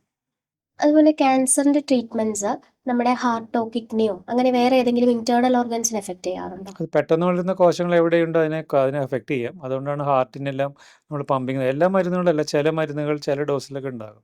അപ്പോൾ അതിന് എല്ലാം അങ്ങനെ നമുക്ക് പറയാൻ പറ്റില്ല. നമ്മൾ പക്ഷേ ടെസ്റ്റുകൾ ചെയ്യണം. ഇപ്പോൾ ബ്ലഡ് ടെസ്റ്റ് നോക്കിക്കൊണ്ടിരിക്കും, ലിവറും കിഡ്നിയൊക്കെ നമ്മൾ ടെസ്റ്റ് ചെയ്യും. അപ്പോൾ ഇതെല്ലാം എഗെയിൻ ക്യാൻസറിൻ്റെ ട്രീറ്റ്മെൻറ്റ് കീമോതെറാപ്പി ആണെങ്കിലും കെമിക്കൽസ് തന്നെയാണല്ലോ. അപ്പോൾ നമ്മുടെ ബോഡിയിൽ പോയി കഴിഞ്ഞാൽ അത് അവയവങ്ങൾ ഡാമേജ് ചെയ്യുന്നുണ്ടോ എന്ന് നമ്മൾ പരിശോധിച്ചുകൊണ്ടിരിക്കേണ്ടത് ആവശ്യമാണ്. അപ്പോൾ അതുകൊണ്ട് തന്നെ ട്രീറ്റ്മെൻറ്റ് സമയത്തെല്ലാം നമ്മൾ കൃത്യമായിട്ട് നോക്കിക്കൊണ്ടിരിക്കാറുണ്ട്. അങ്ങനെ വരുമ്പോൾ നമുക്ക് ഉടനെ ആ ഡോസ് മാറ്റിയാലും അല്ലെങ്കിൽ മരുന്ന് മാറ്റിയാലൊക്കെ തന്നെ ഒരു തിരിച്ചു വരാത്തൊരു ഡാമേജ് നമുക്ക് വളരെ അപൂർവമായിട്ട് കാണാം. അതുപോലെ കീമോ ചെയ്യുന്ന ഒരാൾക്ക് ഈ എത്ര സൈക്കിൾസ് കീമോതെറാപ്പി ചെയ്യണം എന്നുള്ളത് നമുക്ക് നേരത്തെ കൂട്ടി മനസ്സിലാക്കാൻ അതെ. പറ്റും. അത് ഓരോ അസുഖത്തിനും ഒരു പ്രോട്ടോക്കോൾസ് ഉണ്ട്. ഇപ്പോൾ ക്യാൻസർ ട്രീറ്റ്മെൻറ്റിന് ഇപ്പോൾ സ്റ്റേജ് 2 ബ്രസ്റ്റ് ക്യാൻസർ ആണെങ്കിൽ സാധാരണ 6 മുതൽ 8 സൈക്കിൾ ഒരു കീമോ ആണ് ചെയ്യേണ്ടത്. അതെല്ലാം വ്യക്തമായിട്ട് അറിയാം. പക്ഷേ പ്രശ്നം വരുന്നത് ഇപ്പോൾ സ്പ്രെഡായ ക്യാൻസർ ആണെങ്കിൽ, ഇപ്പോൾ സ്റ്റേജ് 4 ക്യാൻസർ ഒക്കെ ആണെങ്കിൽ പലപ്പോഴും നമുക്ക് ഇത്ര കീമോ എന്ന് പറയാൻ പറ്റില്ല. അത് ആൾ എത്രത്തോളം പ്രതികരിക്കുന്നു, അങ്ങനെയൊക്കെയാണെങ്കിൽ നമ്മൾ ചിലർക്ക് ചെറിയ ഡോസ് മരുന്നുകൾ വർഷങ്ങളോളം ചെയ്യാറുണ്ട്. അപ്പോൾ അതുകൊണ്ടാണ് ഈ സ്റ്റേജ് 4ൽ നമുക്കൊരു കണക്ക് പറയാൻ പറ്റാത്തത്. അതല്ലാതെ ഒരു ക്യൂറബിൾ ആയിട്ടുള്ള ക്യാൻസേഴ്സ് ആണെങ്കിൽ അതിനെല്ലാം കൃത്യമായ ഗൈഡ് ലൈൻസ് ഉണ്ട്. ഇപ്പോൾ ലിംഫോമ ആണെങ്കിൽ 6 സൈക്കിൾ, ബ്രസ്റ്റ് ക്യാൻസർ ആണെങ്കിൽ 6 to 8 സൈക്കിൾസ്, അതെല്ലാം ഓൾറെഡി നമുക്ക് നിയമങ്ങൾക്ക് അനുസരിച്ചാണ് നമ്മൾ പോകാറ്. അപ്പോൾ നമ്മൾ ട്രീറ്റ്മെന്റ് ഒക്കെ കഴിഞ്ഞ ഒരാൾ എത്ര വരെ നമ്മളത് ഫോളോ അപ്പ് ചെയ്യണം? സാധാരണ 5 വർഷം വരെയാണ് ഫോളോ അപ്പ് പറയുന്നത്. കാരണം 5 കൊല്ലം കഴിഞ്ഞാൽ ഒരാളുടെ റിസ്ക് ബാക്കി ഒരു നോർമൽ ആളുടെ പോലെയായെന്ന് പറയും. അപ്പോൾ അത് കഴിഞ്ഞാൽ അവരുടെ ചെക്കപ്പ് ഒരു ഓൺകോളജിസ്റ്റിനെ വന്ന് കാണണമെന്നില്ല. റുട്ടീൻ ഒരു മെഡിക്കൽ ചെക്കപ്പ് മാത്രമായിട്ട് മുമ്പോട്ട് പോയാമെന്ന് പറയും. ഇപ്പോൾ ഒരു 5 വർഷമാണ് നമ്മൾ സാധാരണ ആക്റ്റീവായിട്ടുള്ള ഫോളോ അപ്പ് പറയുന്നത്. കാരണം അപ്പോഴാണ് തിരിച്ചു വരാനുള്ള റിസ്ക് ഏറ്റവും കൂടുതൽ കാണുന്നത്. അത് കഴിഞ്ഞാൽ റിസ്ക് വളരെ കുറയും. മേ ബി ഒരു 10% താഴെ എന്നൊക്കെ പറയാം. അപ്പോൾ അത്രയും ചെറിയ റിസ്ക് മാത്രമായിട്ട് നിൽക്കുമ്പോൾ നമ്മൾ സ്ഥിരം വന്ന് കാണണം നമ്മൾ പറയാറുണ്ട്. അപ്പോൾ ഈ 5 വർഷം അതിന്റെ ഇടയിൽ നമ്മൾ വേറെ എന്തെങ്കിലും ടെസ്റ്റുകൾ ചെയ്യാറുണ്ട്. അത് ഓരോ ടെസ്റ്റുകൾ അതെ ഓരോ ക്യാൻസറിനനുസരിച്ചുള്ള ടെസ്റ്റുകൾ, ചിലപ്പോൾ ബ്ലഡ് ടെസ്റ്റുകളായിരിക്കാം, അല്ലെങ്കിൽ സ്കാനുകളായിരിക്കാം. അതിലൊരു കൃത്യമായ ഒരു കാലയളവ് നമ്മൾ ചെയ്തുകൊണ്ടിരിക്കും. അതുപോലെ യങ്സ്റ്റേഴ്സിലും അല്ലെങ്കിൽ കല്യാണം കഴിക്കാൻ നിൽക്കുന്നവരിലോ ഇതുപോലെ അവർ ക്യാൻസറസ് ആണെന്ന് ഡയഗ്നോസ് ചെയ്ത് കഴിഞ്ഞാൽ അത് ഇൻഫെർട്ടിലിറ്റിക്ക് ലീഡ് ചെയ്യും എന്ന് പറഞ്ഞിട്ട് കേട്ടിട്ടുണ്ട്. അതിലെന്തെങ്കിലും ഫാക്ടർ ഉണ്ടോ? ഉണ്ട്. കാരണം അത് എഗെയിൻ ചില മരുന്നുകൾ അങ്ങനെ ഫെർട്ടിലിറ്റി പ്രശ്നങ്ങൾ ഉണ്ടാക്കാം. കീമോതെറാപ്പി അതെല്ലാം യൂഷ്വലി ടെമ്പററി ആയിട്ടുള്ള പ്രശ്നങ്ങളൊക്കെ വരാറുള്ളൂ. പക്ഷേ എന്നിരുന്നാലും നമ്മൾ പലപ്പോഴും ഇപ്പോൾ കീമോ തുടങ്ങുന്നതിന് മുമ്പ് തന്നെ സ്പേം ആണെങ്കിലും ഓവ ആണെങ്കിലും പ്രിസർവ് ചെയ്യാൻ പലപ്പോഴും പറയാറുണ്ട്. അപ്പോൾ അങ്ങനെ ചെയ്യുന്നവരും ഉണ്ട്. അങ്ങനെ വെച്ച് കഴിഞ്ഞാൽ ചിലപ്പോൾ ഈ മരുന്നുകൾ കൊണ്ടൊരു ഡാമേജ് വരും. അത് കഴിഞ്ഞാൽ ബോഡി റിക്കവർ ചെയ്യും. ആ റിക്കവർ ചെയ്ത് കഴിഞ്ഞാൽ അല്ലെങ്കിൽ ചിലർക്ക് അത് റിക്കവർ ചെയ്യുമ്പോൾ കൗണ്ട് കുറവാണെങ്കിൽ ചിലപ്പോൾ യൂസ് ചെയ്യാൻ പറ്റും. അതെല്ലാം ഒരു വലിയൊരു മേഖല തന്നെയാണ്. അപ്പോൾ നമ്മൾ ഈ 20 വയസ്സുകളിലെല്ലാം ക്യാൻസർ കാണുന്നുണ്ട്. ലിംഫോമകൾ, അതുപോലെ ചില ജേം സെൽ ട്യൂമേഴ്സ് ഒക്കെ വരുന്നുണ്ട്. അങ്ങനെ വരുമ്പോൾ രോഗികളോട് നമ്മൾ ഇത് പറഞ്ഞിട്ട് ഇങ്ങനെയുള്ള കളക്ഷൻ ചെയ്യുന്നത് ഇപ്പോൾ എല്ലാ ഹോസ്പിറ്റലിലും ചെയ്യുന്ന ഒരു കാര്യം തന്നെയാണ്. ഇപ്പോൾ ഒവേറിയൻ ക്യാൻസർ ഉള്ളവർക്ക് ഇതുപോലെയാണ് ഇൻഫെർട്ടിലിറ്റിക്ക് എന്തെങ്കിലും? ഓവേറിയൻ ക്യാൻസർ സാധാരണ വരുന്നത് ഒരു 40 വയസ്സിന് മുകളിലാണ് വരുന്നത്. യങ് ഏജിൽ വളരെ അപൂർവമാണ്. അപ്പോൾ അതിൽ വരുന്നത് ജേം സെൽ ട്യൂമേഴ്സ് എന്ന് പറഞ്ഞൊരു കാറ്റഗറിയാണ്. അത് നന്നായിട്ട് മാറുന്നതാണ്. 90% പേർക്കും പൂർണ്ണമായിട്ട് മാറിപ്പോകും. അങ്ങനെയുള്ള ആൾക്കാർക്ക് ഈവൻ ഈ ഫെർട്ടിലിറ്റി വലിയ പ്രശ്നങ്ങൾ കാണാറില്ല. അപ്പോൾ അതുകൊണ്ട് യങ് ഏജിൽ വരുന്ന ക്യാൻസേഴ്സ് കീമോതെറാപ്പിയോട് ഈ ഫെർട്ടിലിറ്റിയുടെ അഫക്റ്റ് ആവാനുള്ള ചാൻസസ് കുറവാണ്. ഇത് കൂടുതൽ നമ്മൾ കാണുന്നത് ബ്രസ്റ്റ് ക്യാൻസേഴ്സിലാണ്. കാരണം ഇപ്പോൾ ആൾക്കാർ മാരി ചെയ്യുന്ന പ്രായം കൂടി. അപ്പോൾ അങ്ങനെ വരുമ്പോൾ കുട്ടികളുണ്ടാകുന്ന പലപ്പോഴും 35 40 വയസ്സിലൊക്കെ ആയിരിക്കും. അപ്പോൾ അങ്ങനെ വരുമ്പോൾ ഈ അവർക്ക് തന്നെ റിസ്ക് കൂടുതലാണ്. കാരണം ഈ ഒരു ബ്രസ്റ്റ് ഫീഡിങ്ങിൻ്റെയും പ്രഗ്നൻസിയുടെയും കുറവ് വരുന്നതുകൊണ്ട് തന്നെ 30കളിലെല്ലാം നമ്മൾ ബ്രസ്റ്റ് ക്യാൻസർ കണ്ടു തുടങ്ങിയിട്ടുണ്ട്. അപ്പോൾ ആ ഒരു കാറ്റഗറി ആൾക്കാർക്ക് കുട്ടികളില്ലെങ്കിൽ ഡെഫിനറ്റ്ലി ഇതൊരു വലിയ ഇഷ്യൂ ആയിട്ട് നമ്മൾ ഇപ്പോൾ കാണുന്നുണ്ട്. യങ് ക്യാൻസേഴ്സ് കൂടുന്നതും അല്ലെങ്കിൽ അവർ ഫാമിലി കംപ്ലീറ്റ് ചെയ്യാതിരിക്കുന്നതുമാണ് അതിൻ്റെ കാരണം. നമുക്ക് എവിടെയെങ്കിലും ഒരു വേദന തോന്നുകയാണോ ഒരു 2-3 ദിവസത്തിൽ കൂടുതൽ ബോഡിയിൽ ഏതെങ്കിലും 2-3 ദിവസം ഞാൻ പറയില്ല. അത് ഒരു മേ ബി 2 ആഴ്ചയ്ക്കുള്ളിൽ നിൽക്കുന്ന പ്രശ്നങ്ങളാണെങ്കിൽ നമ്മൾ ക്യാൻസറിനെ പറ്റി ചിന്തിച്ചാൽ മതി. അല്ലെങ്കിൽ സാധാരണ ശരീരത്തിൽ വരുന്ന നീർക്കെട്ടലൊക്കെ ആയിരിക്കുമല്ലോ. അപ്പോൾ അതാണ് നമ്മൾ ഒരിക്കലും ഒരു ക്യാൻസർ ഉണ്ടോയെന്ന് വെച്ചിട്ട് ഓൺകോളജിസ്റ്റിൻ്റെ അടുത്തേക്ക് വരരുതെന്ന് പറയാറ്. ഇപ്പോൾ നമ്മുടെയൊക്കെ അടുത്ത് വന്നാലും നമ്മളായിട്ട് തന്നെ നോക്കാറില്ല. കാരണം അത് നിങ്ങളൊരു ഫിസിഷ്യനെയാണ് കാണേണ്ടത്. കാരണം ക്യാൻസർ ഇപ്പോഴും അപൂർവമായ അസുഖമാണ്. കാരണം ഈവൻ പ്രായമായ ആൾക്കാർക്ക് ഒരു അത്രയൊന്നും പോയി 1000-1 ക്യാൻസർ ഒരു വർഷം വരുന്നുള്ളൂ. അപ്പോൾ അതുകൊണ്ട് തന്നെ എല്ലാവരും ഒരു ഓൺകോളജിസ്റ്റിൻ്റെ അടുത്ത് പോകേണ്ട ആവശ്യമില്ല. ഒരു ഫിസിഷ്യനെ ജനറൽ ഫിസിഷ്യനെ കണ്ടിട്ടാണ് ഫസ്റ്റ് ചെക്കപ്പുകൾ വേണ്ടത്. അവർക്കറിയാം ഇതൊരു നമ്മൾ സാധാരണ കാര്യങ്ങളല്ല എന്ന് പറയുമ്പോഴാണ് നമ്മൾ ക്യാൻസറിൻ്റെ ചെക്കപ്പിലേക്കും അതും ഇനീഷ്യൽ ചെക്കപ്പുകൾ അവർ തന്നെയാണ് ചെയ്യാറ്. പലപ്പോഴും ഒരു സ്കാൻ കഴിഞ്ഞ് ബയോപ്സി ആയിട്ടാണ് നമ്മൾ പേഷ്യൻസിനെ കാണുന്നത്. ഓക്കെ. അപ്പോൾ ഫുഡ് ഹാബിറ്റ്സ് ഏതെങ്കിലും തരത്തിൽ ക്യാൻസറസ് എന്താണ് വാട്സപ്പ് പറയുന്നത്? അങ്ങനെയല്ല, അങ്ങനെ എന്തെങ്കിലും ഒരു ഇതുണ്ടാവാറുണ്ടോ പൊതുവെ? നിങ്ങളൊക്കെ ഒന്ന് മനസ്സിലാക്കുന്നു പറയും. അല്ല, ഉത്തരം പറയും. നിങ്ങളിത് വായിക്കുന്ന ആൾക്കാരാണല്ലോ. അല്ല, എനിക്ക് തോന്നിയിട്ടില്ല അങ്ങനെ. ഫുഡ് ഹാബിറ്റ്സ് കുഴപ്പമില്ല. കുഴപ്പമില്ല. ഫുഡ് ഹാബിറ്റ്സ് ആയിട്ട് ഇനി അൺഹെൽത്തി ഫുഡ് അൺഹെൽത്തി ഫുഡ്, ഒരു യാതൊരു സംശയമില്ല. അതിൽ ഇപ്പം നമ്മുടെ നാട്ടിൽ കുഴപ്പമെന്ന് വെച്ചാൽ ഓരോരുത്തരുടെയും ഫുഡ് ഹാബിറ്റ്സ് ഓരോ പോലെ ആയിരിക്കും. ഓരോ വീട്ടിലും വ്യത്യസ്തമാണ്. അതിൽ വെസ്റ്റിലെ പോലെ എല്ലാവരും സാൻഡ്വിച്ചും ബ്രെഡല്ലോ കഴിക്കുന്നത്.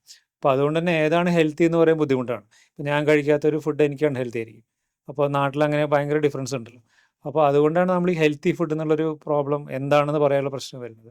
അപ്പോൾ നമ്മൾ ചെറുപ്പം മുതലേ കഴിച്ച് ശീലിച്ച് വളർന്ന ഫുഡൊക്കെ മിക്കവാറൊക്കെ ഹെൽത്തി ആയിരിക്കും.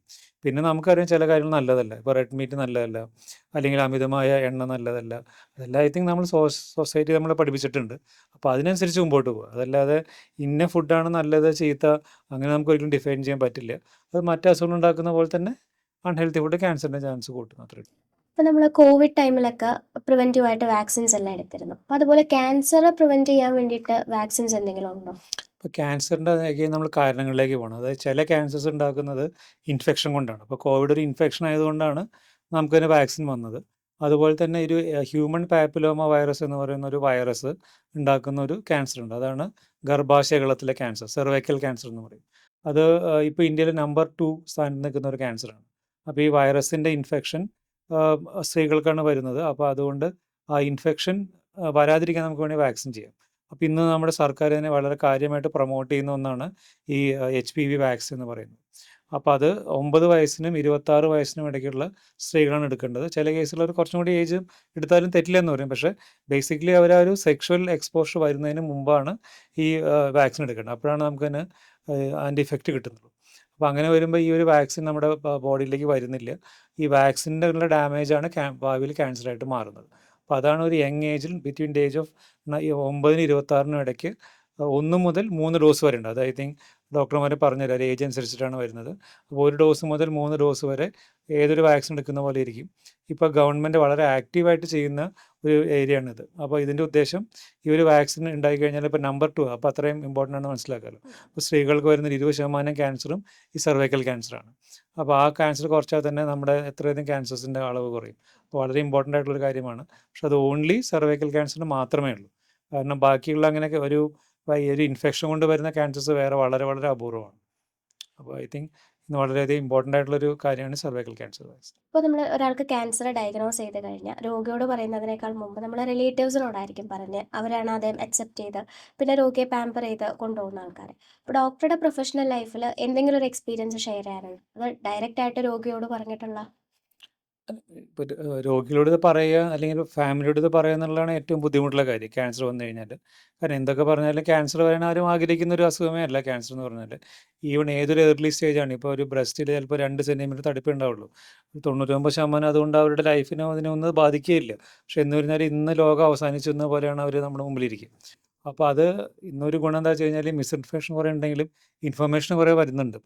അപ്പോൾ അതുകൊണ്ട് തന്നെ നമ്മുടെ മുമ്പിലിരിക്കുന്ന രോഗികൾ പലപ്പോഴും ഇതിനെപ്പറ്റി അറിയുന്നവരായിരിക്കും. ഇപ്പോൾ ഇതിൻ്റെ ക്യൂർ ഇത്രയും കിട്ടും, ഇതെല്ലാം മനസ്സിലാക്കുന്ന ഒരു വിഭാഗം ആൾക്കാരാണ് നമ്മളിന്ന് കൂടുതലും കാണുന്നത്. പക്ഷേ എന്നൊക്കെയായിരുന്നാലും അവർക്ക് ആ ഒരു സൈക്കോളജിക്കൽ കാര്യം വളരെയധികം എഡ്യൂക്കേറ്റഡ് ആയിട്ടുള്ള വളരെയധികം ഇൻ്റലിജൻ്റ് ആയിട്ടുള്ള ആൾക്കാർ ആണെങ്കിൽ പോലും ഇത് പലപ്പോഴും അവർക്ക് അക്സെപ്റ്റ് ചെയ്യാൻ ബുദ്ധിമുട്ടാണ്. അത് വളരെ ഒരു ഡെയിലി നമ്മൾ കാണുന്നൊരു പ്രശ്നം തന്നെയാണ്. അതിലും കൂടുതലും ഫാമിലിക്കും ബുദ്ധിമുട്ടാണ്. കാരണം എൻ്റെ അച്ഛനല്ല എൻ്റെ അമ്മയ്ക്ക് ഇത് വന്നു എന്ന് പറയുമ്പോൾ പലപ്പോഴും മക്കൾക്ക് അത് അക്സെപ്റ്റ് ചെയ്യാൻ വളരെ ബുദ്ധിമുട്ടായിരിക്കും. പിന്നെ ഇതെങ്ങനെ അവരോട് പറയും, അതൊരു ബുദ്ധിമുട്ടാണ്. അത് ഒരു ക്യൂറബിൾ ഏർലി സ്റ്റേജ് ആണെങ്കിൽ ഈസിയാണ്. കാരണം നമുക്കിത് ഒരു കുറച്ച് കാലം ബുദ്ധിമുട്ടിയാൽ മതി, മാറിപ്പോകുമെന്ന് പറയുമ്പോൾ അവരെല്ലാം അത് അംഗീകരിക്കും.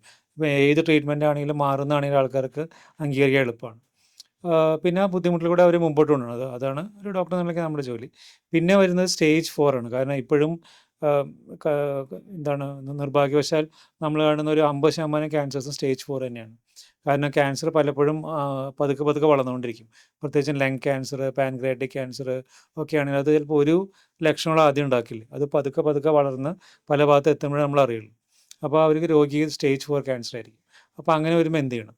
കാര്യം സ്റ്റേജ് 4 ആണെങ്കിൽ നന്നായി പ്രതികരിക്കുന്നവരുണ്ടാവും. ഇപ്പോൾ ബ്രസ്റ്റ് ക്യാൻസറൊക്കെ ആണെങ്കിൽ ചിലപ്പോൾ 50% പേരും ചിലതരം ബ്രസ്റ്റ് ക്യാൻസറിൽ 5 കൊല്ലത്തിൽ കൂടുതലൊക്കെ ജീവിക്കും. പക്ഷേ ഇതൊന്നും ആൾക്കാർക്ക് അറിയില്ല.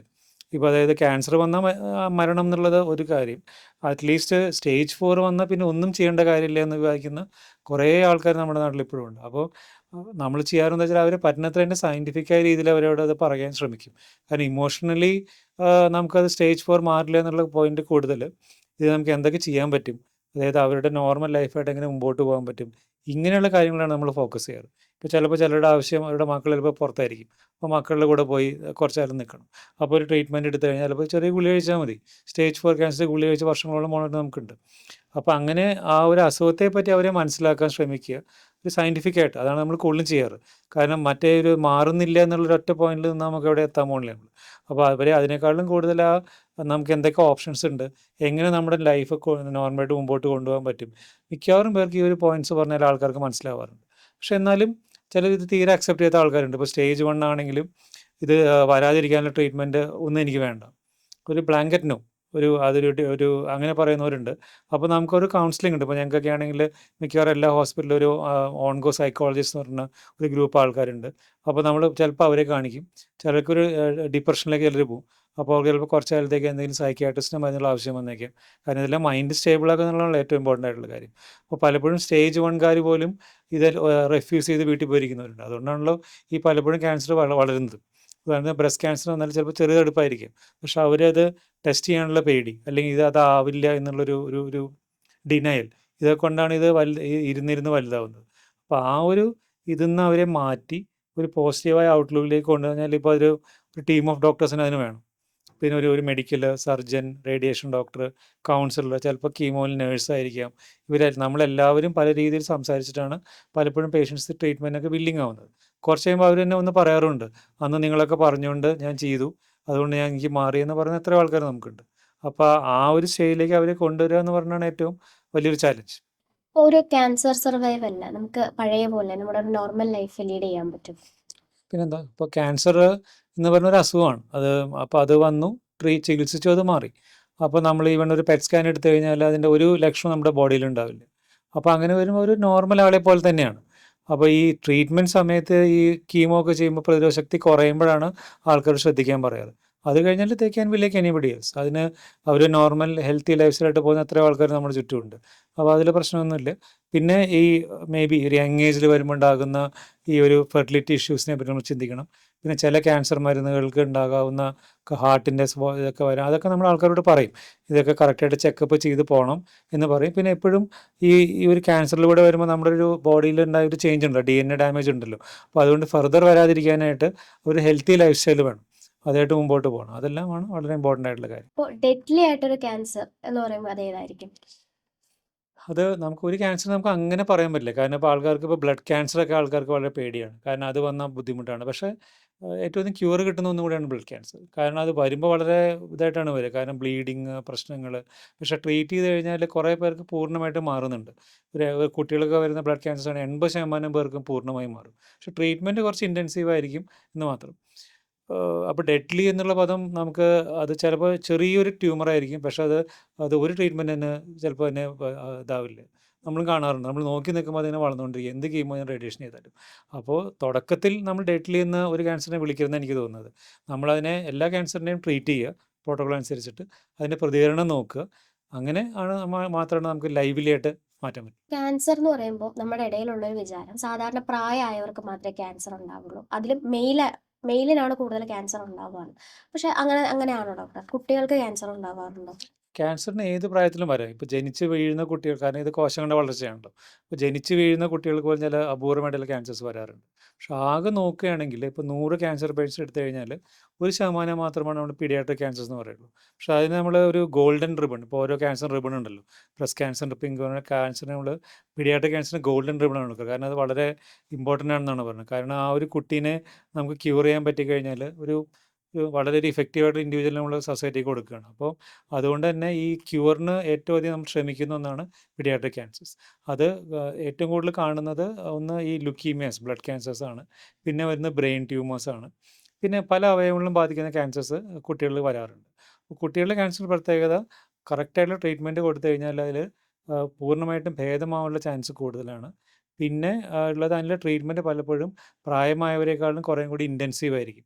കാരണം അവർക്ക് കുറേയും കൂടി ഹയർ ഡോസ് കീമോതെറാപ്പിയും സർജറി ചിലപ്പോൾ കുറേയും കൂടി വേണ്ടി വരും. അങ്ങനെയുള്ള കുറേയും കൂടി ഫോളോ അപ്പും കാര്യങ്ങളും ഒക്കെ വേണ്ട ഒരു ക്യാൻസേഴ്സ് ആണെന്ന് മാത്രം. കുട്ടികൾക്കും ഉണ്ട്. സെയിം അത് എന്താണ് ലക്ഷണം എന്ന് വെച്ചാൽ അത് അഗെയിൻ ഏത് ഭാഗത്ത് വരുന്നു എന്നുള്ള പോലെ നമുക്ക് പറയാൻ പറ്റുള്ളൂ. പിന്നെ കുട്ടികളുടെ ക്യാൻസേഴ്സിന് പ്രത്യേകിച്ച് സ്ക്രീനിങ് ഒന്നുമില്ല. ഇപ്പോൾ പ്രായമായവർക്കാണെങ്കിൽ ഇപ്പോൾ ബ്രസ്റ്റ് ക്യാൻസറിനും കുടലിലെ ക്യാൻസറിനും ഒക്കെ സ്ക്രീനിങ് ടെസ്റ്റൊക്കെ ഉണ്ട്. കുട്ടികൾക്ക് അങ്ങനെയൊന്നുമില്ല, കാരണം വളരെ അപൂർവമാണ്. അപ്പോൾ അതുകൊണ്ട് തന്നെ എന്തൊക്കെ ലക്ഷണങ്ങൾ വരുന്നു, ഇപ്പോൾ ഈ ബ്ലഡ് ക്യാൻസർ ആണെങ്കിൽ ചിലപ്പോൾ പെട്ടെന്നുള്ള പനിയായിട്ടായിരിക്കും വരുന്നത്. കാരണം കോശങ്ങൾ അത്രയും പെട്ടെന്നാണ് വളരുക. ഒരാഴ്ച കൊണ്ടൊക്കെയാണ് ചിലപ്പോൾ ഈ ശരീരത്തിൽ മുഴുവൻ ക്യാൻസർ കോശങ്ങൾ പരക്കുക. പക്ഷേ അതേപോലെ അത് കുറയുകയും ചെയ്യും. അപ്പോൾ കുട്ടികളിലും കാണാറുണ്ട്. പക്ഷേ ക്യൂർ വളരെ കൂടുതലാണെന്നുള്ളതാണ് നമ്മൾ മനസ്സിലാക്കുന്നത്. അപ്പോൾ അങ്ങനെ ക്യൂർ ആയി കഴിഞ്ഞാൽ ഈ പറഞ്ഞ പോലെ ഈ 5 ഇയേഴ്സ് തന്നെയാണ് കുട്ടികളുടെ കാര്യത്തിലൊരു ഫോളോ കുട്ടികളുടെ ലൈഫ് ലോങ് ഫോളോ അപ്പ് വേണം. കാരണം ഈ ചികിത്സ കൊണ്ട് അവരുടെ ബോഡിയിൽ പല മാറ്റങ്ങളും ഉണ്ടാവുമല്ലോ. അപ്പോൾ അതുകൊണ്ട് തന്നെ ഈ ആഫ്റ്റർ ട്രീറ്റ്മെൻറ്റ് ഫോളോ അപ്പ് നമ്മൾ കുട്ടികളുടെ ക്യാൻസറിൽ കുറേ കൂടി കൂടുതലായിട്ട് നമ്മൾ പറയാറുണ്ട്. Okay doctor. ഇപ്പോൾ ക്യാൻസർ ഉള്ള ഒരാളുടെ ഏറ്റവും വലിയൊരു പേടിയാണ് കീമോതെറാപ്പി ചെയ്യണം എന്നുള്ളത്. അപ്പോൾ കീമോതെറാപ്പി അല്ലാതെ വേറെ എന്തെങ്കിലും ട്രീറ്റ്മെന്റ് ഉണ്ടോ? മരുന്നുകളായിട്ട്. അപ്പോൾ അതിനാണ് നമ്മൾ ടാർഗറ്റഡ് തെറാപ്പി, ഇമ്മ്യൂണോ തെറാപ്പി എന്നൊക്കെ പറയും. കാരണം ഇപ്പോൾ ക്യാൻസറിൽ ചില ക്യാൻസർ ഉണ്ടാകുന്നത് ചില DNA അല്ലെങ്കിൽ ചില മ്യൂട്ടേഷൻ കൊണ്ടാണ്. അപ്പോൾ നമുക്ക് ആ മ്യൂട്ടേഷൻ ബ്ലോക്ക് ചെയ്ത് കഴിഞ്ഞാൽ ക്യാൻസറിൻ്റെ വളർച്ച നമുക്ക് തടഞ്ഞു നിർത്താൻ പറ്റും. അപ്പോൾ പ്രത്യേകിച്ചും ലങ് ക്യാൻസറിനൊക്കെ നമ്മളതിനെ കൊടുക്കാറുണ്ട്. ഒരു 30% ലങ് ക്യാൻസർ ഉണ്ടാകുന്ന ഒരു മ്യൂട്ടേഷൻ EGFR എന്ന് പറയും. അപ്പോൾ അതിനൊരു ഗുളിക കൊടുത്ത ആൾക്കാർ വർഷങ്ങളോളം ആ ഗുളിക കഴിച്ച് പോകുന്നവരുണ്ട്. പക്ഷെ അത് നമ്മൾ ബയോപ്സി ചെയ്ത് ഈ മ്യൂട്ടേഷൻ നോക്കിയിട്ട് മാത്രമേ നമുക്ക് കൊടുക്കാൻ പറ്റുള്ളൂ. അതാണ് ടാർഗറ്റഡ് തെറാപ്പി. അങ്ങനെ കുറേ ക്യാൻസേഴ്സിന് കുറേ ടാർഗറ്റഡ് തെറാപ്പികളുണ്ട്. പിന്നെയാണ് ഇമ്മ്യൂണോ തെറാപ്പി എന്ന് പറയുന്നത്. കാരണം എഗെയിൻ എന്തുകൊണ്ട് ക്യാൻസർ ഉണ്ടാകുന്നത് വെച്ചാൽ നമ്മുടെ പ്രതിരോധ ശക്തിക്ക് ഈ ക്യാൻസർ കോശങ്ങളെ പിടിച്ചു നിർത്താൻ പറ്റുന്നില്ല. അതുകൊണ്ടാണ് ക്യാൻസർ വരുന്നത്. അപ്പോൾ ചില മരുന്നുകൾ വഴി ഈ പ്രതിരോധ ശക്തിനെ വീണ്ടും നമ്മൾ ആക്റ്റീവ് ആക്കും. അപ്പോൾ അങ്ങനെ വരുമ്പോൾ നമ്മുടെ ശരീരത്തിലെ കോശങ്ങൾക്ക് പോയിട്ട് ക്യാൻസറിനെ പിടിക്കാൻ പറ്റും. അതും കഴിഞ്ഞ കുറേ വർഷങ്ങളായിട്ട് നമ്മൾ കൊടുക്കുന്നുണ്ട്. അതും ലങ് ക്യാൻസറിനും അതുപോലെ കുടലിലെ ക്യാൻസറിന്, സ്കിൻ ക്യാൻസറിനെല്ലാം ഇമ്മ്യൂണോ തെറാപ്പി നമ്മൾ കൊടുക്കാറുണ്ട്. അപ്പോൾ അതും ഈ സ്റ്റേജ് 4 ലങ് ക്യാൻസർ ചിലർ പൂർണ്ണമായി മാറുന്നവരും കാണാറുണ്ട്. അപ്പോൾ ഇതെല്ലാം വളരെ സ്മോൾ പെർസെൻറ്റേജ് ആയിരിക്കാം, പക്ഷേ അതൊരു വലിയൊരു ചേഞ്ചാണ് ഉണ്ടാക്കുന്നത്. കാരണം സ്റ്റേജ് 4 വരുന്ന ആൾക്കാരെ ഒരു മരുന്ന് കൊടുത്ത് പൂർണ്ണമായും, ഇപ്പോൾ നിങ്ങൾ സഞ്ജയത്തിൻ്റെ കഥ കേട്ടിട്ടുണ്ടാവും. സഞ്ജയത്തിനൊക്കെ ഇതുപോലൊരു പ്രത്യേക മ്യൂട്ടേഷൻ വരുന്ന ക്യാൻസറാണ്. ഇപ്പോൾ എനിക്ക് തോന്നുന്നു 6-7 വർഷമായിട്ട് ആ ഒരു ഗുളിക കഴിച്ചുകൊണ്ട് പോയിക്കൊണ്ടിരിക്കും. അപ്പോൾ അങ്ങനെ ചില സെലിബ്രിറ്റീസിനെല്ലാം വന്നുകൊണ്ട് ഇപ്പോൾ ഇത് കൂടുതലായിട്ട് വരുന്നുണ്ട്. പക്ഷേ ആ ടെസ്റ്റ് ചെയ്ത് കറക്റ്റായിട്ട് കൊടുക്കണം എന്നുള്ളതാണ് എൻ്റെ മെയിൻ കാര്യം. ഇപ്പോൾ ഫാമിലി ഹിസ്റ്ററി, അതായത് നമ്മുടെ ഹെറിഡിറ്റിയും ക്യാൻസറും തമ്മിൽ എന്തെങ്കിലും ബന്ധമുണ്ടോ? അപ്പോൾ കാരണം ഇത് DNA ഡാമേജാണ് ക്യാൻസർ ഉണ്ടാക്കുന്നത്. അപ്പോൾ ചില കേസുകളിൽ ആ DNA ഡാമേജ് നമുക്ക് മാതാപിതാക്കന്മാരുടെ നിന്ന് നമുക്ക് വരുന്നതായിരിക്കും. ഇപ്പോൾ സ്ത്രീകൾക്കാണെങ്കിൽ ബ്രാക്ക എന്ന് പറഞ്ഞ ജീനുണ്ട്. അപ്പോൾ ആ ബ്രാക്ക ജീൻ നമുക്ക് കിട്ടിക്കഴിഞ്ഞാൽ മക്കൾക്കും അതിൻ്റെ റിസ്ക് കൂടുതലായിരിക്കും. പക്ഷേ അതിപ്പോൾ 100 ബ്രസ്റ്റ് ക്യാൻസർ എടുത്തു കഴിഞ്ഞാൽ 5% താഴെ മാത്രമേ ഈ ബ്രാക്ക ജീൻ വരാറുള്ളൂ. അപ്പോൾ അതുകൊണ്ട് തന്നെ ഇപ്പോൾ 2 സൈഡിലും വരുന്നു. ട്രിപ്പിൾ നെഗറ്റീവ് എന്നുള്ള ക്യാൻസേഴ്സ് വരുന്നു. ചെറിയ പ്രായത്തിൽ ക്യാൻസേഴ്സ് വരുന്നു. ഇങ്ങനെ വരുമ്പോൾ നമുക്ക് ചില ബ്ലഡ് ടെസ്റ്റ് ചെയ്താൽ തന്നെ ഈ ബ്രാക്ക ജീൻ ഉണ്ടോ എന്ന് അറിയാൻ പറ്റും. അങ്ങനെ ഉണ്ടെങ്കിൽ നമുക്ക് അവരുടെ മക്കൾക്ക് വരാതിരിക്കാൻ നമുക്കൊന്നും ചെയ്യാനില്ല. പക്ഷേ അറ്റ്ലീസ്റ്റ് കൂടുതൽ ചെക്കപ്പുകളും മറ്റും നടത്തി ഏർലി സ്റ്റേജിൽ നമുക്കതിനെ ക്യാൻസറിനെ കണ്ടുപിടിക്കാൻ പറ്റാറുണ്ട്. അതൊരു അപൂർവമാണ്. മേ ബി ബ്രസ്റ്റ് ക്യാൻസറിൽ തന്നെ 5% താഴെയാണ്. അപ്പോൾ ഓവറോൾ ക്യാൻസേഴ്സ് നോക്കുകയാണെങ്കിൽ വളരെ ചെറിയ ശതമാനം മാത്രമാണ് ഈ ഹെറിഡിറ്റി ആയിട്ട് പോകുന്നുള്ളൂ. അതിൻ്റെയും പ്രത്യേകത എന്ന് വെച്ച് കഴിഞ്ഞാൽ ഇത് ഒരു പാരമ്പര്യ രോഗമാണെന്നൊരു ചിന്താഗതി സമൂഹത്തിലുണ്ട്. അപ്പോൾ അതുകൊണ്ട് തന്നെ ക്യാൻസർ വന്നു കഴിഞ്ഞാൽ അവരുടെ മക്കളെ പലരും കല്യാണം കഴിക്കാൻ തയ്യാറാവാറില്ല. ഇങ്ങനെയൊക്കെ ആൾക്കാർ പറയാറുണ്ട്. അതിനൊന്നും ഒരർത്ഥമില്ല. കാരണം അത് വളരെ അപൂർവമായിട്ടാണ് ഇങ്ങനെ വരാറുള്ളൂ. പിന്നെ കൂടുതലും ഒരു 60 വയസ്സിന് മുകളിൽ വരുന്നതെല്ലാം ഒന്നും പാരമ്പര്യമല്ല. അതെല്ലാം നമ്മുടെ ശരീരത്തിലുണ്ടായ ഒരു വർഷങ്ങളോളം ഉണ്ടായ ഒരു ഡാമേജ് കൊണ്ട് ഒരു പ്രായം കഴിയുമ്പോൾ വരുന്നു എന്ന് മാത്രം. അപ്പോൾ ഇന്ന് നമ്മൾ ചുറ്റും ക്യാൻസേഴ്സ് കൂടുതലായിട്ട് കാണുന്ന ഒരു കാലഘട്ടമാണ്. കാരണം ആൾക്കാർ കൂടുതൽ കാലം ജീവിക്കുന്നു. അതുകൊണ്ട് അവർക്ക് ക്യാൻസറിൻ്റെ റിസ്ക് കൂടുന്നു, അത്രേ ഉള്ളൂ കാര്യം. അപ്പോൾ അതുകൊണ്ടൊന്നും അവരുടെ എല്ലാം മക്കളെല്ലാം റിസ്ക് കൂടുതലാണെന്ന് നമുക്ക് പറയാൻ പറ്റില്ല. അത് വളരെ ചുരുക്കം ക്യാൻസേഴ്സിന് മാത്രമാണ് ഈ പാരമ്പര്യമായിട്ട് പോകുന്നതുള്ളൂ. Okay, thank you so much doctor. നമ്മൾ ഒരുപാട് കാര്യങ്ങൾ കവർ ചെയ്തു തോന്നുന്നു. ഒരുപാട് മിത്ത്, ട്രീറ്റ്മെൻറ്റ്സ്, ക്യാൻസറിൻ്റെ സ്റ്റേജുകൾ, ഒരുപാട് കാര്യങ്ങൾ കവർ ചെയ്തു. ഡോക്ടറും ഒരുപാട് എക്സ്പ്ലെയിൻ ചെയ്തു തന്നു. Thank you so much. Thank you so much for your time.